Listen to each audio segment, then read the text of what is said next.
આ જ આપણું લાલ દરવાજા અને આ ટીઆરબી વાળા અહીંયા ઉભા રહીને તોડ કરી રહ્યા છે. આ તમે જોઈ શકો છો, અહીંયા બી ઉભેલા છે.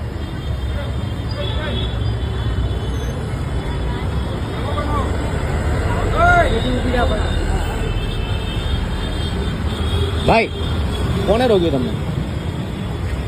આ ભાઈએ રોક્યું ને? હે ને? આ ટીઆરબી વાળા સાહેબ છે, બરાબર છે ને? તમે ઇન્ચાર્જ છો સાહેબ, તો કેમ આ કેમ રોકે છે?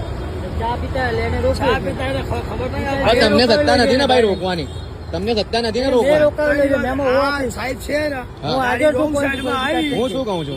તમે કહી લો, તમે વાત હા વાંધો નહીં. બરાબર, હા. ચાલુ રાખો. આ સાહેબ બોલા રોંગ સાઈડ માં ગાડીઓ બધા ભાઈ જેટલા આ બધા જેટલા અહીંયા ઉભેલા છે ને, બધા આ લોકો રોકે છે ટીઆરબી વાળા સાહેબ. મારી વાત સાંભળો. તમને કોણે રોક્યું? આ સાહેબે રોક્યા છે કે આ સાહેબે? આ ટીઆરબી વાળા છે, બરાબર. આમની જોડે સત્તા નથી હોતી રોકવાની, બરાબર છે. આમની જોડે સત્તા નથી હોતી, તો આ જે આપણી જાળીવાળી મસ્જિદ અને એની સામે વીજળી ઘરની સામે અહીંયા ટીઆરબી વાળા લોકો ઉભા રાખીને બધાથી લાયસન્સ ને બધું ચેક કરાવી રહ્યા છે. ને આ છે ને તો ઇન્ચાર્જની હાજરીમાં આ બધું થઈ રહ્યું છે. ઠીક છે.